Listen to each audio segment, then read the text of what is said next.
अस्सलामु अलैकुम नाजरीन। कलाशनकोव की कारगर रेंज भी 300 मीटर है। पत्थर को निशाना बनाने के लिए मैंने 100 मीटर की रेंज लगाई थी। शीशा चूंकि 300 गज दूर था, इसलिए मैंने 300 की रेंज लगाकर रेयर साइड की वी से फ्रंट साइड की टिप को देखते हुए शीशे के बाएं किनारे का निशाना बांधा। मैं ज़मीन के ऊपर बैठा था और मेरी कोहनियाँ अपने घुटनों पर टिकी हुई थीं। हथियार को हदफ के मुतवाजी थामते हुए मैंने सांस रोका और ट्रिगर को आराम से प्रेस कर दिया। धमाके की आवाज़ के साथ दाएं शीशे की कुर्सियां हवा में बिखर गई थीं। वहां मौजूद अफराद के लबों से तहसीन अमेज आवाज़ें बुलंद हुईं। अपनी पोजीशन बदले बगैर मैंने कलाशनकोव की मजल को थोड़ा बाएं घुमाया और ट्रिगर दबा दिया। दरमियानी शीशे की कुर्सियां पहले वाले शीशे के साथ मिक्स हो गईं और फिर तीसरे फायर के साथ मैंने तीसरा शीशा भी तोड़ दिया था। लोगों ने तहसीन अमेज नारा बुलंद किया। सबसे पहले अवैस मेरे करीब आकर मुझसे लिपट गया था। शुक्रिया शानिया, उसने जज्बात से बोझल आवाज में कहा। उसके बाद नसीब खान और फिर लोगों का तांता बंद गया। अच्छा निशानेबाज पठानों के लिए हीरो की मानद होता है, क्योंकि हथियार से पठान की मोहब्बत उसके खून में शामिल है। रहमत खान ने भी फीके दिल से मेरी तारीफ की थी। वो मुझसे मरूब तो हो गया था, मगर इसके साथ उसकी आंखों में मेरे लिए नफरत का पैगाम भी साफ पढ़ा जा सकता था। खैर, मुझे उससे कुछ लेना देना तो था नहीं कि मैं उसकी नफरत या मोहब्बत को खातिर मिला था। गो उसे कहने के लिए मेरे पास काफ़ी ज़ख़ीरा अल्फाज मौजूद था, मगर उसके मुंह पर थप्पड़ मारने के लिए मेरी निशानाबाजी का अमली मुजाहरा ही काफ़ी रहा था। इसके बाद वो हमारी रवानगी तक मुझे नज़र नहीं आया था। एक साहब ने नज़दीक आकर मेरी पीठ थपथपाते हुए कहा, भाई साहब, आज तो आपने यूसुफ खान की तरह लड़की वालों की मुंह मांगी शर्त पूरी की है। मुझे यूसुफ खान की कहानी का तो इल्म नहीं था, मगर मैंने हंसकर उसका शुक्रिया अदा ज़रूर कर दिया था। दुल्हन को उसके रिश्तेदार औरतें पकड़कर बाहर लाईं और कार में बिठाने लगीं। दूसरी औरतें और मर्द भी बसों वगैरह में बैठने लग गए थे। मैं अपनी वैगन की तरफ बढ़ने ही लगा था कि अचानक मुझे अपने कंधे पर किसी के हाथ का दबाव महसूस हुआ। मैंने मुड़कर देखा। एक उम्र रसीदा बुजुर्ग खड़े थे। अस्सलाम वालेकुम बाबा जी। मैंने जल्दी से मुसाफे के लिए हाथ बढ़ाया। मुझे अंदाज़ा था कि वो मेरी निशानाबाजी पर मुझे सराहने वाला कोई होगा, क्योंकि काफ़ी अनजान आदमियों ने बड़ी मोहब्बत और चाह से मेरी पीठ थपकने के साथ मुझसे बड़ी चाह से मुआनका भी किया था। मगर जब उस बूढ़े ने लबों को जुम्बश दिया तो मैं शजदा रह गया था। बेटा, बहुत मायूस किया आपने, उसने अफसोस भरे अंदाज में सर हिलाया। वो कैसे बुजुर्गो? मेरे लहजे में हैरानी के साथ तर्ज की भी आमेज़श थी। वो मुदब्बिराना लहजे में गोया हुआ, बेटा, जिसे आप अपना तय कारनामा समझ रहे हो, मेरे नज़दीक एक नौअमूज़ की दरमियाना दर्जे की कार्रवाई है।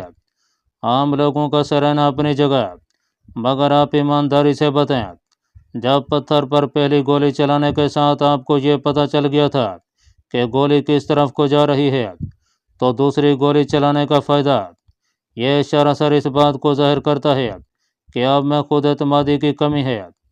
हवा भी साकिन थी, रोशनी आपके मुवाफिक है, फिर दूसरी गोली क्यों ज़ाय किया? स्नाइपर के लिए एक गोली की कितनी अहमियत होती है, क्या ये बताने की ज़रूरत है?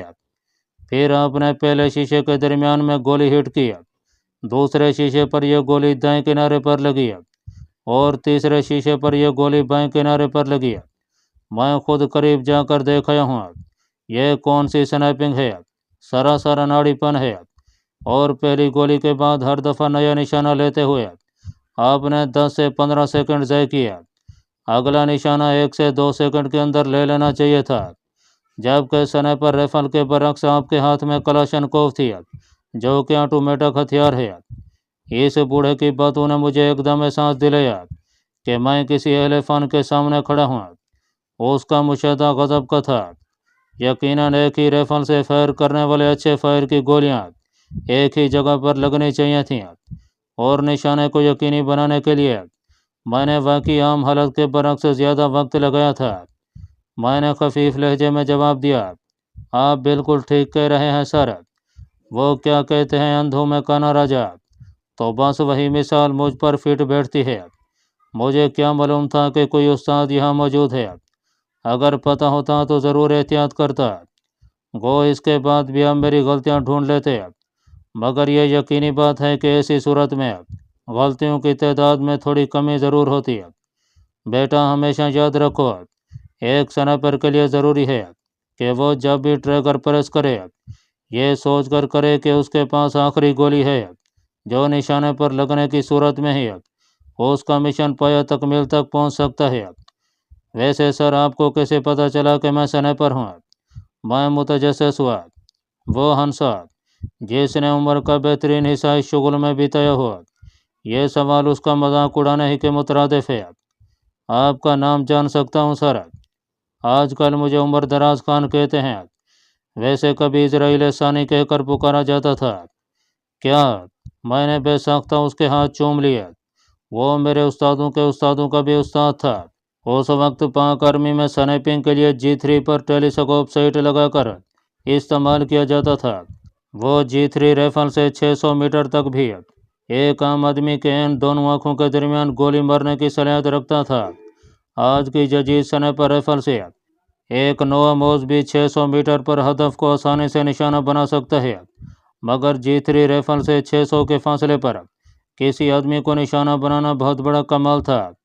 वजह यह कि उसके सर में गोली मारी जाए।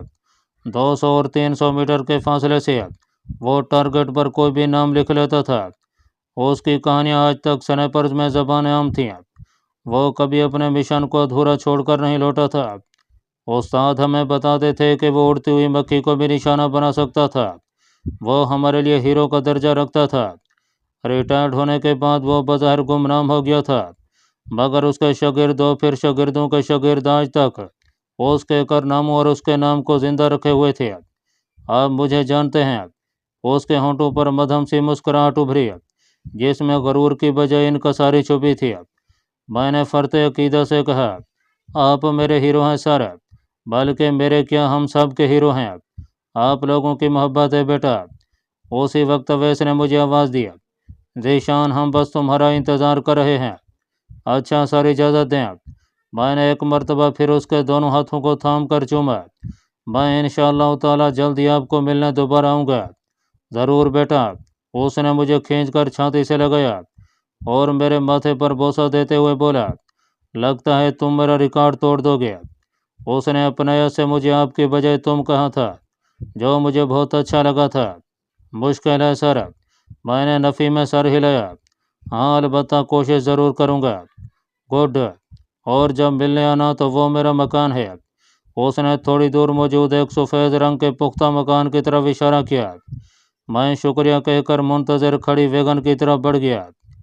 अगले दिन अवैस की दावत वलीमा थी, जहाँ मैं मरकज़ निगाह बना रहा। मर्द तो क्या, गाँव की औरतें भी मेरे कारनामे की बाबत पता चल गया था। अवैस तो मेरे सदके कुर्बान जा रहा था। उसने हंसते हुए अपनी नई नवेली दुल्हन का शुक्रिया भी मुझ तक पहुंचा दिया था। बस यार, अल्लाह पाक ने इज़्ज़त रख लिया। मैंने इनकसारी से उसकी बात का जवाब दिया।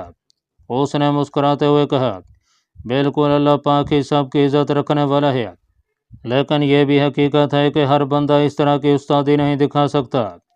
उस वक्त बशीर बाबा ने आकर मुझे छाती से लगाया।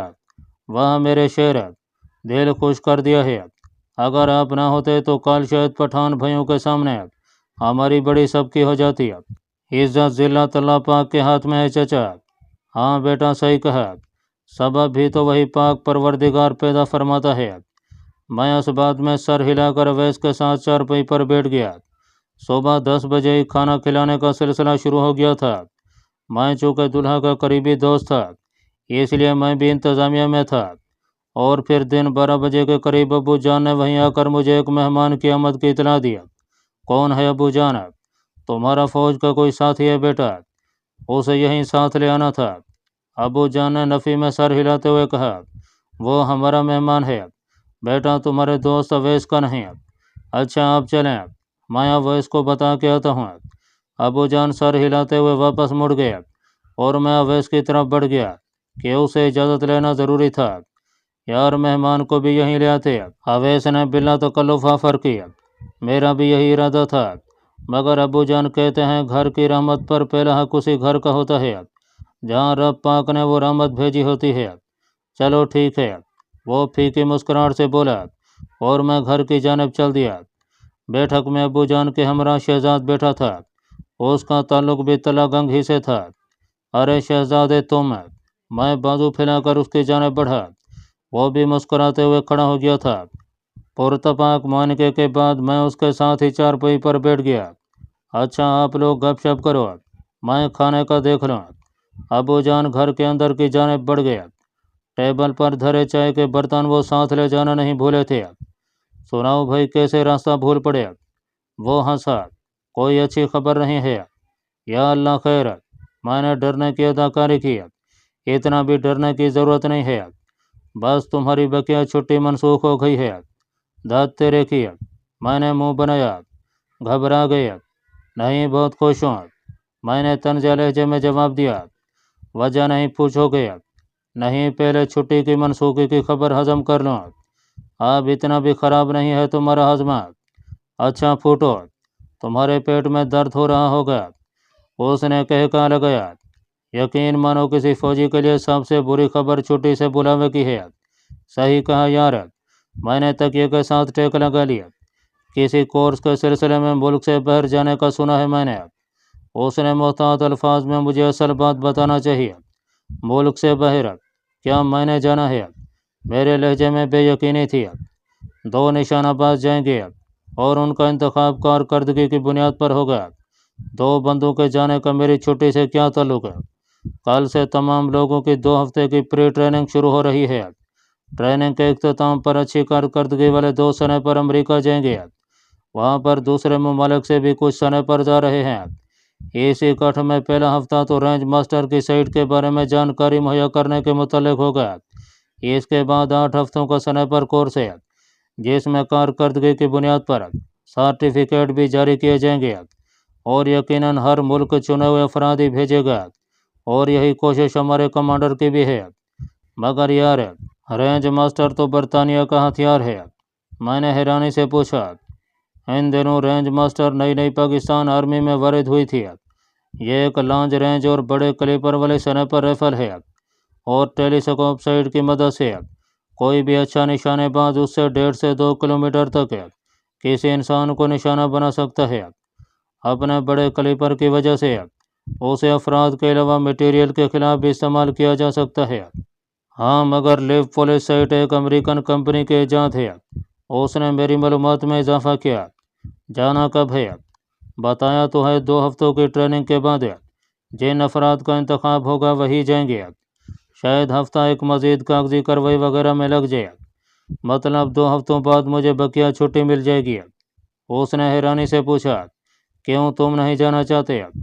मेरे चाहने से क्या होगा यार, कई पुराने स्नाइपर मौजूद हैं, वो हमें आगे थोड़ा बढ़ने देंगे। वो खलूस से बोला। कोशिश करो तो तुम जा सकते हो। खुशफहमी है तुम्हारी। नहीं, खुशफहमी हमेशा अपने बारे में हुआ करती है, उसने कहा। उसी वक्त अबू जान खाने के बर्तनों के साथ अंदर दाखिल हुए। मैं घबरा कर खड़ा हो गया। अबू जान मुझे आवाज़ दे ले होती है। मैं जल्दी से बर्तन उनके हाथ से पकड़ लिया। कोई बात नहीं बेटा, अबू जान ने मुस्कुरा कर कहा। यह कौन सा भारी बोझ है? चांद रोटियां और डोंगा भर सालन ही तो है। बात वजन की नहीं, एहसास की है अबू जान। मुझे नादम देखकर अबू जान ने तसल्ली देते हुए कहा। मेहमान के लिए लाया हूँ बेटा, आप भी आए ना। उन्हें वापस जाते देखकर मैंने कहा। मैं खा चुका हूँ, मैं भी आपका साथ नहीं दे सकता। खाने के बर्तन शहजाद के सामने धरते हुए मैं साफ गोई से बोला। क्यों डेटिंग कर रहे हो या भाभी की इजाज़त नहीं है? मैं वलीमे से आ रहा हूँ, क्या कोई गुंजाइश हो सकती है? यकीनन नहीं। यह कहकर शहजाद खाने को जुड़ गया, मगर इस दौरान उसकी ज़बान नहीं रुकी थी। यह अरशानी तुम्हारा निशाना बहुत अच्छा है और स्नाइपिंग में निशाने की बहुत अहमियत होती है। अच्छा एक और बात बताऊँ, मुझे उस्ताद उमर दराज साहब से मुलाकात याद आई। कल अपने दोस्त की अवैस की शादी के सिलसिले में हम सवा भी गए थे। वहाँ इत्तफाक से उस्ताद उमर दराज से मुलाकात हो गई। उमर दराज, मैं हंसा। तुम उसे इजराइल सानी के नाम से जानते होगे क्या? वो एक हकीकी किरदार है, उसने चबाए बगैर नवाला निगलते हुए हैरानी से पूछा। اس की हैरानी बजा थी। उस्ताद उमर दराज के इतने ज़्यादा किस्से हमने सुने थे कि हमें वो अफसानवी किरदार लगता था। बिल्कुल, मगर तुमने उसे कैसे पहचाना? मतलब तुम्हारा तारुफ कैसे हुआ? जवाबन मैंने मुलाकात की सारी तफसील दोहरा दिया। उसने बेसाख्ता मुझे दांत देते हुए कहा, इसका मतलब है जनाब की निशानाबाजी की शोहरत पंजाब से खैबर पख्तूनख्वा तक फैल चुकी है। शोहरत कहाँ यार? उस्ताद उमर दराज ने मेरे शेखी के गुब्बारे से ऐसी हवा निकाली कि अब तो शर्मिंदगी हो रही है। बेवकूफ़ हो तुम। वो जैसे एले फन का तुम्हारी निशानाबाजी पर बात करना ही तुम्हारे लिए बायस फ़ख्र है। सही कहा। मैंने इस बात में सर हिलाया। कभी मौका मिला तो मुलाकात को चलेंगे, इंशाअल्लाह ज़रूर। मैंने कहा, वापसी का क्या इरादा है? आपने कहो, जुम्मा को आया था और आज ही वापस है। ठीक है, बस अड्डे पर मेरा इंतज़ार करना, इकट्ठे चलेंगे। और उसने खाने से हाथ खींचते हुए इस बात में सर हिला दिया। दौड़ना भागना आर्मी के हर कोर्स खेल का लाजमी जुज़्व है। हम भी सुबह की सख्त ट्रेन पीटी के बाद फायरिंग रेंज पर पहुंचे तो इंस्ट्रक्टर शिद्दत से मुंतज़र नजर है। चूँकि पीटी और फायरिंग के इंस्ट्रक्टर अलग-अलग थे, इसलिए फायरिंग इंस्ट्रक्टर वहाँ पहले से मौजूद थे। सूबेदार राव तसव्वुर साहब हमें पढ़ाने लगे। 2 हफ्तों के बाद हमारा टेस्ट होना था, जिसमें सबसे ज़्यादा नंबर निशानाबाजी के थे। पहले हफ्ते के इख्तिताम पर मैंने वीकेंड लिया, लेकिन घर जाने की बजाय मैंने स्वाबी का रुख किया था। हमारे उस्ताद हमें बहुत अच्छा पढ़ा रहे थे, मगर इसके बावजूद मेरी ख्वाहिश थी कि मैं मुकाबले के टेस्ट से पहले उस्ताद उमर दराज से कोई रहनुमाई ले लूँ। यकीनन उसके पास अमली तजर्बा मौजूद था। स्वाबी से 20-22 किलोमीटर आगे उसका गांव था। शेवा नाम का गांव काफ़ी बड़ा था। उसका मकान ढूंढने में मुझे कोई दुश्वारी नहीं हुई थी। दरवाजे पर इतलाई घंटी की गैर मौजूदगी में मुझे दरवाज़ा खटखटाना पड़ा। दरवाज़ा उस्ताद उमर दराज ही ने खोला। अरे ज़ीशान बेटा, मुझे देखते हुए उसने हैरानी से कहा, और इसके साथ ही मानके के लिए बाजू आगे कर दिए। जी सर, मैंने एहतरामन जवाब दिया। अंदर आ जाओ। उसने एक तरफ होकर मुझे अंदर जाने का इशारा दिया। सर, शायद मैंने अपना नाम आपको नहीं बताया था। मैंने घर में दाखिल होते हुए हैरानी से पूछा। यह सवाल इस बात का सबूत है कि तुम अपनी ट्रेनिंग को आम जिंदगी में बरूए कार नहीं ला रहे। भला वो कैसे? उस्ताद उमर दराज के इशारे पर मैं सहन में बिछी चारपाई पर बैठ गया था। भूल गए उस दिन जब तुम लोग वापस जा रहे थे तो तुम्हारे दोस्त ने नाम लेकर तुम्हें पुकारा था, और एक स्नाइपर की याददाश्त इतनी कमज़ोर नहीं होनी चाहिए कि उसे हफ्ते डेढ़ में उसे किसी का नाम भूल जाए। उसकी बात सुनकर मैं शशदर रह गया था। वाकई में उसकी याददाश्त और मुशाहिदा गज़ब का था। किसी दूसरे के पुकारने पर किसी का नाम यूं याद रख लेना बज़ाहिर नज़र आम सी बात है, मगर रोज़मर्रा की ज़िंदगी को देखें तो इस बात का अंदाज़ा होगा कि क्या हम सरसरी मुलाकात में किसी का नाम इस तरह याद रख सकते हैं। यकीनन सैकड़ों में कोई एक अद बंदा ही याद रख पाता होगा। सर, आप कुदरती स्नाइपर हैं। मैं तारीफ़ किए बिना नहीं रह सका था। वहाँ एक नाम याद रखने से मैं स्नाइपर बन गया। सारे नाम तो मैं एक वक्त में दर्जनों याद कर लूँगा। अल्हम्दुलिल्लाह मेरी याददाश्त भी बहुत अच्छी है, मगर आपका अंदाज़ थोड़ा निराला है। अच्छा छोड़ो, चाय काफ़ी या ठंडा? मौसम की मुनासबत से तो ठंडा ही बेहतर रहेगा। मैंने बगैर किसी तकल्लुफ़ के जवाब दिया। उसने वहीं से ज़ोरदार हाँक लगाई। विषमा और इसके बाद पश्तो में जो कुछ कहा उसमें सिर्फ शरबत का लफ्ज़ मेरे पले पड़ा था। और फिर इससे पहले कि मैं विषमा के बारे में कोई अंदाज़ा लगाता, वो अपना तारुफ कराने लगा। उसकी नरीना औलाद नहीं थी।